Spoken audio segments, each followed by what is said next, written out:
ser exaltado, Señor. Te hemos adorado, te hemos cantado, nos hemos gozado en tu presencia, Señor. Qué hermoso tiempo nos has concedido para adorarte. Y ahora, Señor, queremos continuar haciéndolo al abrir tus escrituras, para que tú seas exaltado, para que tú seas presentado como Señor, como dueño de todas las cosas, como nuestro Padre, como nuestro proveedor, como aquel que mira las necesidades de su pueblo y las suple por gracia. Padre, oramos en esta mañana porque nos des entendimiento, sabiduría, porque abras nuestros corazones, nos des discernimiento y entendimiento a lo que hoy quieres hablar a nuestro corazón. Padre, hablaremos un tema que lamentablemente los hombres lo hemos hecho un tema tabú, lo hemos hecho como si fuera un tema intocable, con mucha sensibilidad, pero tu palabra lo aborda de una manera tan magistral, tan clara, tan precisa, que nos muestra, Señor, que el tema de las finanzas y los recursos es algo que debe ser natural para todo creyente. Te pido, Señor, que nos des esa humildad, ese amor por ti y por tu obra. Y te ruego por mi propia vida, Señor, permíteme ser un siervo útil, Señor, para esto que haré el día de hoy en tus manos, Señor, para hablar tu palabra, mas reconozco mi incapacidad en el nombre de Jesús. Amén y amén. Vamos a tomar nuestros lugares, amados hermanos. Queremos nuevamente darles la bienvenida a los que vengan por segunda, tercera, cuarta o ya muchas veces, los que ya son de casa, y también a aquellos que nos están escuchando por el internet en sus hogares. ¿Recuerdan que en diciembre habría 5,000 seguidores de la página? Hoy ya superamos los 5,600 seguidores. Entonces hay muchos que están escuchando la palabra de Dios y oramos porque pueda ser de bendición también a sus vidas. Bien, quiero pedirles por favor que vayamos a nuestras Biblias, a Lucas capítulo 8.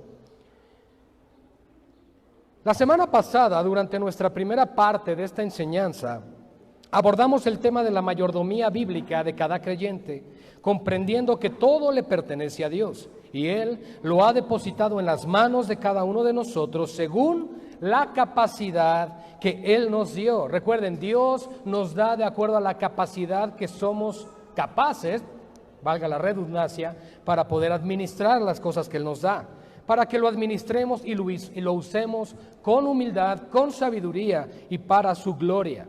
Hoy nos dirigiremos al tema de las finanzas, pero a la administración de los recursos, diezmos y ofrendas. Y ahorita esa palabra diezmo sé que brincó, vamos a estudiarlo, pero a esto a la luz de las Escrituras en el Nuevo Testamento. Si no tuviste la oportunidad de estar la semana pasada y escuchar la primera parte de esta sección o de esta serie, yo te animo a que puedas ir a la página de Facebook de la iglesia y puedas escucharla para que tengas el contexto de todo lo que se está hablando, ya que es de suma importancia para la congregación y para la iglesia dar a saber que todo esto que se está enseñando son principios bíblicos que son para nuestro bien, dice la palabra del Señor. Lucas capítulo 8, versos 1 al 3. Vamos a hablar en esta primera parte de lo que son los recursos y las finanzas para la obra de todo ministerio, no solamente Comunidad Cristiana Sendas Antiguas, sino todo ministerio, toda iglesia local en este planeta necesita recursos y finanzas para seguir avanzando el reino de los cielos. ¿Sabían ustedes que el ministerio mismo de nuestro Señor Jesucristo y de los apóstoles era sostenido por las ofrendas de los fieles a la obra? Ahí en Lucas capítulo 8, versos 1 al 3 dice lo siguiente: aconteció después que Jesús iba por todas las ciudades y aldeas, predicando y anunciando el evangelio del reino de Dios. ¿Cuál es la función de un ministerio? Predicar el evangelio del reino de Dios. Y los 12 iban con él. Y algunas mujeres que habían sido sanadas de espíritus malos y de enfermedades, María, que se llamaba Magdalena, de la que habían salido 7 demonios, Juana, mujer de Chuza, intendente que trabajaba en la casa de Herodes, y Susana, y escuchen, y otras muchas que le servían de sus bienes.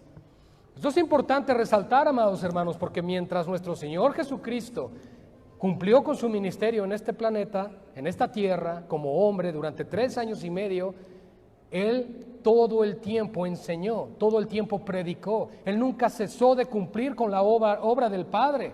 Pero eso necesitaba recursos, necesitaba finanzas. ¿Para qué? Para que se pudiera cumplir. Entonces hay registros bíblicos, amados hermanos, de que aunque fuera el Hijo de Dios, aunque fuera Dios mismo, cuando Él estuvo en esta tierra, se sometió a los lineamientos de este mundo. ¿Y cuál es? Que necesitamos recursos para seguir adelante. Así fue la obra del ministerio de nuestro Señor Jesucristo. Ahora, ofrendas para el ministerio misionero del apóstol Pablo, y quiero pedirles que me acompañen a Filipenses capítulo 4, versos 15 al 17. Ahora es importante ver, hermanos, que antes de que vayamos a Filipenses, que estas mujeres y por supuesto muchos otros que servían de sus bienes al Señor Jesucristo, lo hacían por gratitud. Podemos ver que el Señor les había salvado, les había sanado, les había liberado. Y yo creo que cualquier cristiano ha entendido que hemos sido libertados del pecado, que hemos sido libertados de las consecuencias del juicio y que por lo tanto Cristo nos ha hecho libres. Ahora, no estamos pagándole el favor al Señor, no estamos comprando nuestra salvación.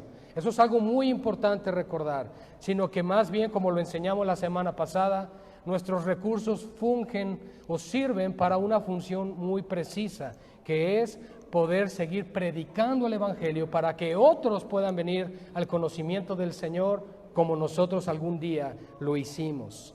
Filipenses 4, 15 al 17 dice así: y sabéis también vosotros, oh filipenses, que al principio de la predicación del Evangelio, cuando partí de Macedonia, ninguna iglesia participó conmigo en razón de dar y recibir, sino vosotros solos. Pues aún a Tesalónica me enviasteis una y otra vez para mis necesidades, dice el apóstol Pablo. Luego dice, no es que busque dádivas, sino que busco fruto que abunde en vuestra cuenta. Si entendemos este pasaje, sabemos entonces que las mismas iglesias sostenían a un misionero, en este caso a Pablo. Nosotros algún día, con el favor de Dios, también queremos levantar misioneros con la ayuda del Señor y enviarlos. ¿Y cómo se van a sostener? Pues en la misma iglesia, es un ejemplo. Pero hay quienes argumentan, pero Pablo trabajaba, ¿verdad? Y en efecto, él trabajaba, pero no era en sí su modo de sostenimiento, porque o trabajas para ti o trabajas para la obra. Ojo, Pablo no vivía de la obra, sino para la obra. Son dos cosas muy diferentes. Pablo no se servía de la obra, Pablo no vivía de la obra, vivía para la obra. Estaba entregado por completo a la obra de Dios. ¿Qué queremos decir con esto? Que sí hay ministerios fieles, que sí hay ministerios sanos. Hay de todo en este mundo, lo sabemos, amados hermanos. Pero escrituralmente los textos existen. La razón por la cual ofrendamos existe en las Escrituras. Lo importante es que nosotros como iglesia observemos que todo lo que hacemos dentro de una congregación se haga de acuerdo a la misma palabra de Dios. Entonces, pudimos ver, hermanos, sí, Pablo trabajaba, eso es cierto, pero no era finalmente todo su sostenimiento de ahí. Nuestro Señor Jesucristo podríamos pensar, oye, pero Él podía multiplicar el alimento. Él podía hacer que lloviera maná. Sí, pues Él podía hacer todas esas cosas, pero no las hizo. Solamente lo hizo en momentos específicos para mostrar su gloria y para mostrar su poder. Pero finalmente se requerían los recursos. Ahora, ¿quién era el tesorero en el ministerio de nuestro Señor Jesucristo? Judas Iscariote. Miren nada más. Lo bueno es que aquí nuestro hermano Emilio no es así. Gloria a Dios. Bien, hermanos, hay una ordenanza bíblica en el Nuevo Testamento que quiero que me acompañen a 1 Corintios capítulo 9, versos 4 al 14. Y quiero que con mucha humildad, con mucha seriedad, sin ninguna idea preconcebida, podamos ir a este texto y lo leamos tal cual está. ¿Ok? Primera de Corintios 9, 4 al 14. Dice así la palabra del Señor. Es el apóstol Pablo hablando. ¿Acaso no tenemos derecho de comer y beber? ¿No tenemos derecho de traer con nosotros una hermana por mujer, como también los otros apóstoles y los hermanos del Señor y Cefas? ¿O solo yo y Bernabé no tenemos derecho de no trabajar? ¿Quién fue jamás soldado a sus propias expensas? ¿Quién planta viña y no come de su fruto? ¿O quién apacienta el rebaño y no toma de la leche del rebaño? ¿Digo esto solo como hombre? ¿No dice esto también la ley? Porque en la ley de Moisés está escrito: no pondrás bozal al buey que trilla. Y hace una pregunta Pablo: ¿tiene Dios cuidado de los bueyes? ¿O lo dice enteramente por nosotros? Y responde, inspirado por el Espíritu Santo: pues por nosotros se escribió, porque con esperanza debe arar el que ara, y el que trilla con esperanza debe de recibir el fruto. Ahora vean lo que dice Pablo después de la analogía que acaba de decirles. Hace lo siguiente: si nosotros sembramos entre vosotros lo espiritual, es decir, la palabra, la oración, los dones, etcétera, ¿es gran cosa si segáramos de vosotros lo material? Ahora vean lo que dice: si otros participan de este derecho sobre vosotros, ¿cuánto más nosotros? Ahora les voy a poner en contexto antes de seguir leyendo. Estaban estos hombres siendo, digamos que la iglesia a la cual se está dirigiendo Pablo aquí en Corinto, estaban siendo robados, trasquilados por falsos apóstoles, por falsos maestros. Y aquí les está diciendo: si estos que son falsos hacen eso, nosotros, dice Pablo, ¿cómo no hemos de cegar lo material cuando sembramos realmente lo espiritual? Ahora, estoy enfocándome a la Escritura, amados hermanos. Ahora dice: pero no hemos usado de este derecho. ¿Cómo le llama Pablo a lo que para él es que los creyentes sostengan los ministerios? Es un derecho, dice la Escritura. ¿Ok? Dice: pero no hemos usado de este derecho, sino que lo soportamos todo por no poner ningún obstáculo al Evangelio de Cristo. ¿No sabéis que los que trabajan en las cosas sagradas comen del templo, y que los que sirven del altar participan? Y vean el texto, el verso 14, amados.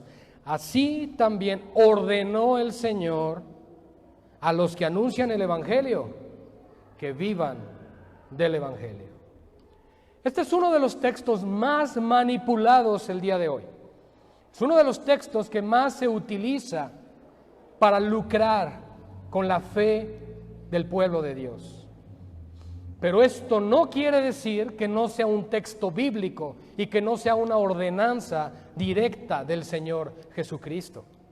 Esto es algo muy importante de señalar, amados hermanos, porque a veces nosotros pensamos, como lo dije la semana pasada, que en una iglesia donde lucraban con uno, dábamos de todo. Y ahora decimos: pero gracias a Dios por la sana doctrina, porque ahora ya no tengo que dar. Dices: ¿cómo? Si cuando te engañaban dabas todo, ¿ahora lo retienes para ti? La pregunta sería: ¿no sería en ambos casos pecado de codicia? Es solo de analizar, amados. Amada iglesia, debemos comprender lo siguiente. Escuchen bien, por favor. Hemos sido librados de las consecuencias de la ley, pero no del mandamiento. Cuando el apóstol Pablo está diciendo: así también ordenó el Señor a los que anuncian el Evangelio que vivan del Evangelio, como siempre lo hemos dicho, si Jesús ordena algo, es una orden, es un mandamiento. Hemos sido librados de las consecuencias de la ley, de las consecuencias y la imposición del antiguo pacto, pero no del mandamiento. La palabra de Dios nos recuerda, y acompáñenme por favor a Deuteronomio 12, del 8 al 9, que no se deben hacer las cosas como nosotros pensamos o creemos o queremos. Aún a Israel se le dijo, en Deuteronomio 12, 8 al 9, no haréis como todo lo que hacemos nosotros aquí ahora. Vean lo que dice, cada uno lo que bien le parece. No haréis como todo lo que hacemos nosotros aquí ahora, cada uno lo que bien le parece, porque hasta ahora no habéis entrado al reposo y a la heredad que os da Jehová vuestro Dios. En otras palabras, cuando no conocíamos de Dios, hacíamos con lo nuestro lo que queríamos, pero una vez que conocemos del Señor, se tiene que usar todo lo que tenemos de acuerdo a su voluntad. La semana pasada hablábamos que Jesucristo en el área de las finanzas y mayordomía no está fungiendo como nuestro Salvador, sino como nuestro, ¿ya se les olvidó? Señor. Ay, esa parte es difícil, ¿verdad, iglesia? Bien, ahora espero no aludir a ninguno de los presentes. Hace rato lo mencioné con lo que voy a decir, pero es solo un ejemplo y es común verlo. Porque en alguna ocasión me dijeron al llegar aquí a la congregación, pastor, gloria a Dios por la sana doctrina, y le comenté, amén, amén, amados, pero ¿por qué? ¿Por qué el comentario? Me dicen, porque en las otras iglesias donde he ido, por años nos sacaban el dinero, entre pactos, primicias, ofrendas, etcétera. Uno terminaba dando 1,000, 2,000 pesos a la semana, pero ahora, gracias a la verdad de la palabra de Dios, ya no me engañan. Y mi respuesta fue esta, hermanos. Pero amados, si al ignorar la verdad, si al ser manipulados por los que se dicen ser apóstoles o profetas, dieron por avaricia lo que dieron, porque se te prometía que, éntrale y te regresan, ¿verdad? Esa era la condición, porque si no había un beneficio para nosotros, no lo hacíamos. Ahora, les digo, ¿no acaso la verdad de la Escritura debería llevarles ahora y con mayor razón a que su ofrenda sea generosa, sacrificial y en gratitud? La razón por la cual Jesús y sus discípulos, hermanos, necesitaban los recursos financieros para el ministerio es porque su prioridad era la misma que debemos tener nosotros el día de hoy. ¿Y cuál es? La salvación de los perdidos.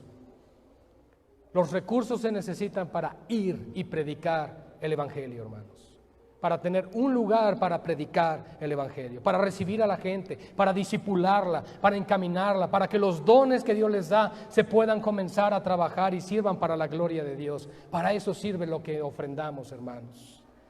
Y sabemos que Jesús no nos entrena, ¿verdad? Jesús, nos entrena, pero para hacer algo y para hacer algo. Nos entrena para tener su carácter, su mente, sus planes, sus mismos propósitos, y para hacer discípulos llevando el Evangelio. Para eso nos entrena el Señor Jesucristo, para ser como Él y hacer lo que Él hizo. ¿Estamos de acuerdo? ¿Tiene sentido, iglesia, lo que estamos diciendo hoy? Que Jesús nos entrene para ser como Él y hacer lo que Él hizo. Bueno, gloria a Dios por eso, hermanos, porque probablemente pienso que están molestos ahorita. No olvidemos que el mundo, la economía, una reforma social no van a cambiar el mundo, hermanos. Lo que va a cambiar el mundo, por lo menos el que nos rodea y donde tenemos influencia, es hacer discípulos de Jesucristo.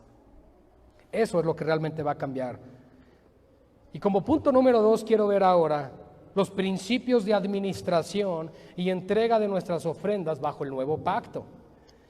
Reservé este punto hasta el final de toda la serie, mis hermanos, ya que debíamos tener toda la información anterior, la del domingo pasado y la de esta, para entender que Dios nos ha dado todo lo que somos y tenemos para ser usado para su gloria.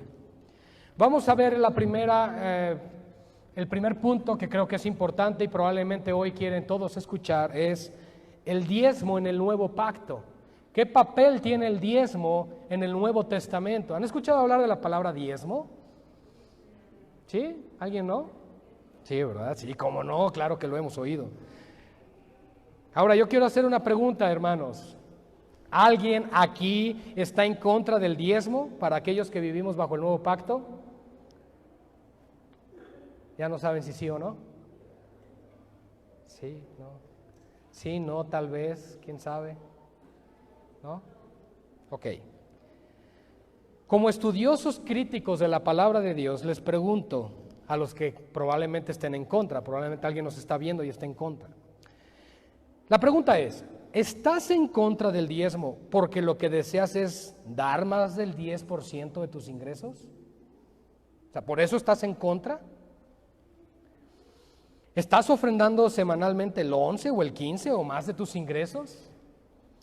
O tristemente quizá estás en contra porque quieres dar menos del 10 de tus ingresos y acumular más para ti. Lo primero que debemos analizar, hermanos, es que la Biblia en el Nuevo Pacto no da una sentencia al respecto. Es decir, no vemos a Pablo en ninguna de las 13 cartas que él escribió, o a Lucas, o a Juan, o a Pedro, hablando del tema. No existe ninguna instrucción en el Nuevo Testamento, escuchen, en contra de diezmar. Tercer punto aquí, no es pecado diezmar. Y cuarto, el diezmo es una base a partir de la cual damos, mas no un límite para dar. Había diferentes tipos de diezmos en el Antiguo Testamento y tenían el propósito de sostener todas las necesidades de la obra de Dios, a sus siervos, los levitas, etcétera. Esto en el Antiguo Testamento. Ahora, yo quiero que meditemos y pensemos lo siguiente. Las necesidades que existían en el Antiguo Testamento por las cuales se daba el diezmo, ¿se tienen hoy en día a la luz del Nuevo Testamento? ¿Sí o no? Por ejemplo, ¿tenemos necesidad de pagar un lugar para adorar o de construir edificaciones para eso? Sí. ¿Tenemos pastores que necesitan recibir un salario por su dedicación y trabajo al igual que en el Antiguo Testamento? Sí. ¿Tenemos viudas, huérfanos y pobres que necesitan ayuda? Sí. Son las 3 necesidades principales que el Antiguo Testamento nos da. Entonces, si las mismas necesidades están bajo el Nuevo Testamento, entonces no estoy diciendo por eso el diezmo es vigente, no estoy diciendo eso. Lo que estoy diciendo es la razón por la cual entonces las finanzas son importantes. Como podemos ver, las necesidades permanecen. Por lo tanto, la generosidad y amor de la iglesia para la obra de Dios no solo permanecen, sino que deberían ser mayores. Debemos asimilar, hermanos, y digerir hoy lo siguiente. A la luz del nuevo y mejor pacto, ¿nosotros vivimos bajo un nuevo y mejor pacto, sí o no? Gloria a Dios por eso. Bien, está basado en muchísimo mejores promesas. Entonces la pregunta es, si estoy bajo un nuevo y mejor pacto que está basado en muchísimo mejores promesas, mis responsabilidades crecen o disminuyen. Mediten, no respondan por responder, medítenlo. Mis responsabilidades para con Dios y su obra crecen o disminuyen en el Nuevo Testamento. Pues crecen, hermanos, crecen, no disminuyen, no menguan. Y finalmente quiero que me acompañen a 2 de Corintios, capítulo 9, versos 6 al 15.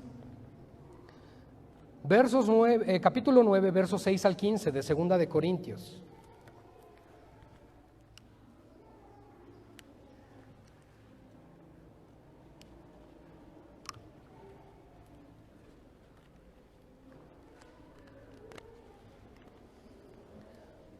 Este es un texto conocido y lo vamos a analizar. Dice, pero esto digo, el que siembra escasamente, también segará escasamente.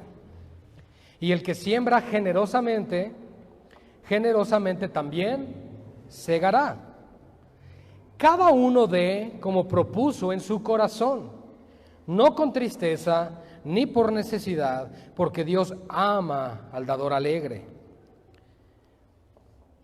Y poderoso es Dios para hacer que abunde en vosotros toda gracia, a fin de que teniendo siempre en todas las cosas todo lo suficiente, abundéis para toda buena obra.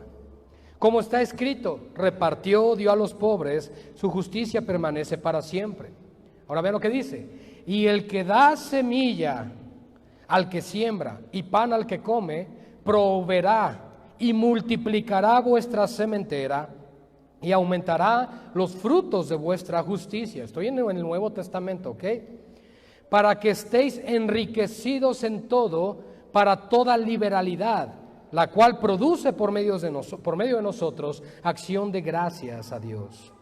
Porque la administración de este servicio, es decir, la ofrenda, no solamente suple lo que a los santos falta, sino que también abunda en muchas acciones de gracias.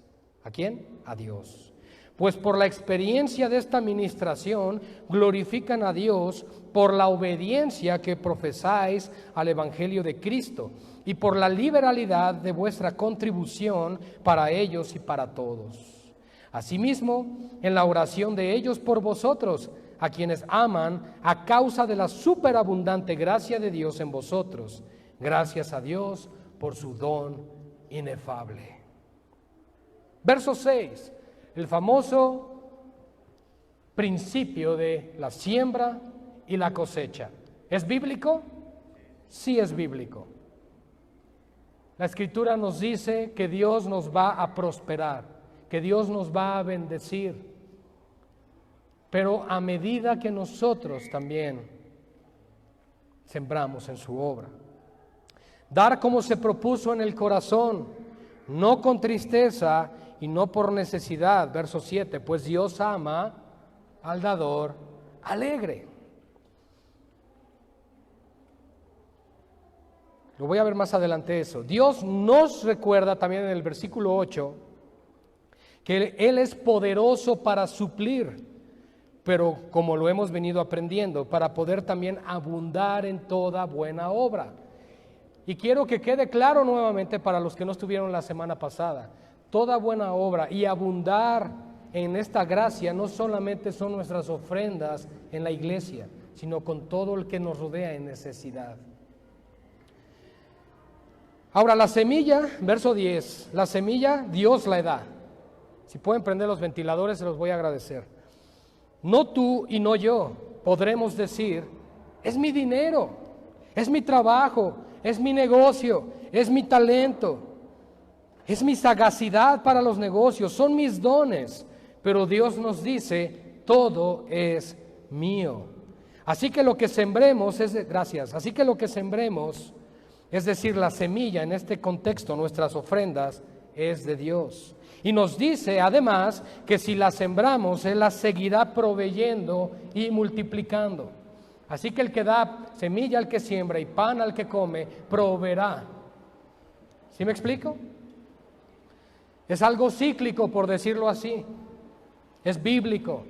No lo estamos manipulando, no estamos descontextualizando los textos, amados. Es bíblico. Ahora, las ofrendas para el sostenimiento, verso 13, de la obra de Dios, edificaciones, pastores, evangelistas, misioneros, diáconos, etcétera, se dan en obediencia al Evangelio, según el verso 13, en el cual hemos creído, pero se dan libremente, es decir, sin ninguna imposición. Por lo tanto, deben ser espontáneas y libres. Ahora, yo les quiero preguntar algo, hermanos. Lo vamos a ver aquí del verso, en el verso 7 de 1 Corintios 9, 2 Corintios 9, perdón. Cada uno dé como propuso en su corazón. Yo les quiero preguntar, ¿creen que Dios ha puesto a nuestro criterio y juicio el determinar lo que damos?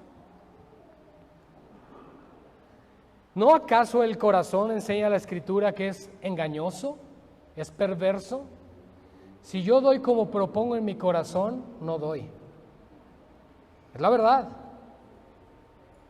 Entonces, ¿a qué se refiere el apóstol Pablo cuando dice cada uno dé como propuso en su corazón? Pues ese entendimiento de ese corazón lo debemos de ver a la luz de un corazón que ya ha sido transformado por la palabra de Dios. Porque el corazón, amados hermanos, es perverso. Cuando se recogen las ofrendas, y quiero que me acompañen a 1 Corintios 16, 1 al 2. La pregunta es, ¿cada cuándo se recogen y cómo se determina la ofrenda voluntaria y cómo se da? 1 Corintios 16, 1 al 2. Dice la palabra del Señor aquí: en cuanto a la ofrenda para los santos, haced vosotros también de la manera que ordené en las iglesias de Galacia. Subrayen ahí que ordené, es una instrucción. Cada primer día de la semana, cada uno de vosotros ponga aparte algo, según haya prosperado, guardándolo para que cuando yo llegue no se recojan entonces ofrendas. Ahora, tomando en cuenta este texto y el de 2 de Corintios 9 completo que acabamos de leer, se hace de la siguiente manera: el cómo y cuándo. Paso número 1, cada primer día de la semana se aparta algo según haya prosperado. Podemos entender que se aparta algo, no todo lo que ganamos. Pero ¿cuánto es algo? Si hemos comprendido hasta ahora la enseñanza, y no del pastor, sino de las Escrituras, es que apartaremos más de lo que incluso se apartaba bajo la ley. Paso 2, porque la ley era una imposición, era un impuesto, y nosotros hemos sido libres de esa ley, hemos sido libres. Paso número 2, se debe de dar con alegría, con gozo, con contentamiento, con una sonrisa muy feliz. Así de... Bien.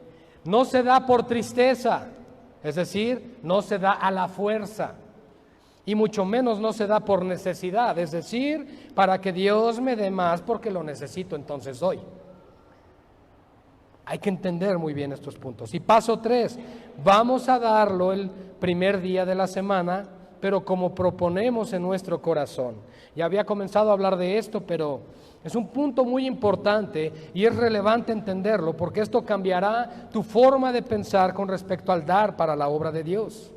Amados hermanos, la Biblia enseña que el corazón es engañoso, es perverso. Entonces Dios no puede estar delegando algo tan importante a nuestro criterio. ¿Ustedes creen que el Rey del Universo ha dejado a nuestra consideración, a nuestro juicio, lo que se debe de dar o apartar para Él? ¿Es pregunta? Voy a volverla a repetir. ¿Ustedes creen que el Rey del Universo ha dejado a nuestra consideración, a nuestro juicio, lo que se debe de dar o apartar para Él? ¿Creemos que Dios ha puesto al hombre por Señor sobre sus bienes? Por supuesto que no, ¿verdad? Dios no ha puesto al hombre por Señor sobre sus bienes, sino por mayordomo. Si de eso se tratara, dar como propongo en mi corazón, pues doy cualquier cosa, doy como los ricos que vio Jesús, de lo que me sobra. Venimos a dar a Dios gracias y adoración al culto, pero cuando vamos a dar nuestra ofrenda decimos, pues como debo dar con alegría y no por tristeza, entonces voy a dar cualquier cosa, pues fue lo que propuse en mi corazón, ya nadie me puede juzgar, ni siquiera Dios. Si piensas así, hermano, si piensas así, hermana, o si pensara yo así, estaríamos totalmente equivocados de lo que Dios nos instruye en su palabra. Entonces, ¿qué es dar como propones en tu corazón? Pues lleva en su contexto la comprensión de que cada creyente ha sido sometido a los tratos de Dios, ha entendido sus planes, su voluntad, sus propósitos, y entonces esa propuesta del de propone en su corazón, la produce Dios y nos lleva a hacerlo en obediencia, no al revés. ¿Sí me explico? El creyente entonces podrá dar generosamente porque sabe que Dios y su obra es prioridad. Es por eso que Dios nos bendice, nos prospera, nos multiplica para que su obra avance. Ahora, ¿cuál es entonces mi estándar o parámetro, en resumen, para establecer una cantidad? Ahí les va. 1, entender que debe ser generoso, sacrificial y en gratitud. 2, entender que el diezmo es una base, un punto de partida para dar y no un límite. 3, entender que las necesidades de la obra de Dios, como en el Antiguo Testamento, siguen vigentes en el Nuevo Testamento. 4, entender que Dios es dueño de todo y yo solo tengo el privilegio de administrarlo. Y 5, entender que yo no determino la cantidad, pues yo no puedo negociar con Dios al dar, cuando de lo que voy a dar siempre le ha pertenecido a Él. ¿Qué les parece esa última?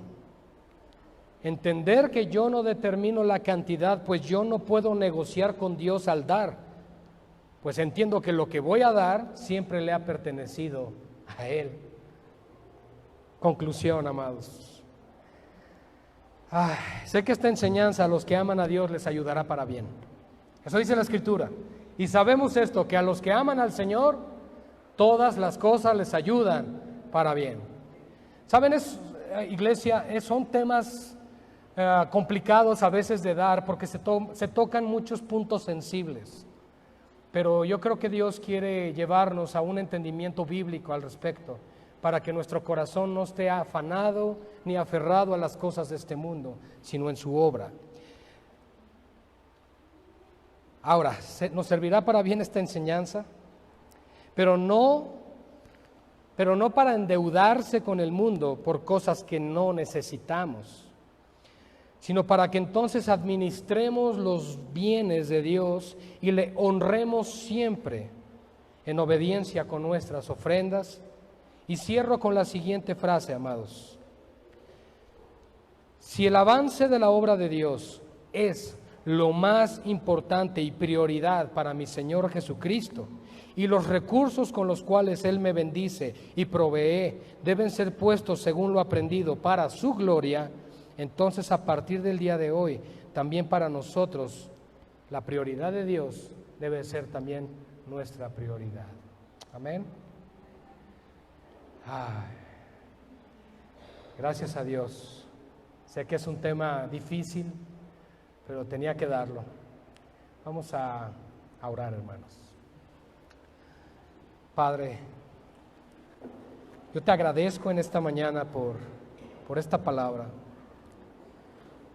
En ocasiones estos temas son difíciles de digerir, Señor, pero sabemos que tú en tu palabra nos exhortas a dar con liberalidad y a comprender y a entender, Señor, que hemos sido instruidos y llamados a servirte. Yo te pido, Señor, que nos des un corazones humildes para recibir esta enseñanza. Probablemente, Padre, yo sé que venimos con muchas necesidades, Señor, más allá de esto que se ha hablado. Pero oramos y rogamos, Padre, que también aquel que se encuentra ahorita en su lugar, pasando por una prueba o necesidad, puedas visitar sus vidas, Señor, puedas sostenerles, puedas visitarles, puedas darles, Padre, lo que necesitan para salir adelante de esta prueba, Señor. Te pido por los que están pasando por enfermedades también. Te ruego, Señor, que tú seas su sanador y su fuerza, y que aquellos que están pasando por dificultades en sus matrimonios, en sus familias, también se puedan sostener tomados de tus promesas y de tu palabra. Gracias, Señor, por ser bueno. Gracias por bendecirnos. Gracias por nuestros trabajos también. Porque en el contexto de lo que hemos aprendido, Señor, sabemos que todo proviene de ti y que debe haber gratitud en nuestro corazón, Señor. Así que, Padre, te damos toda gloria por ser nuestro proveedor. En el nombre de Jesús. Amén y amén.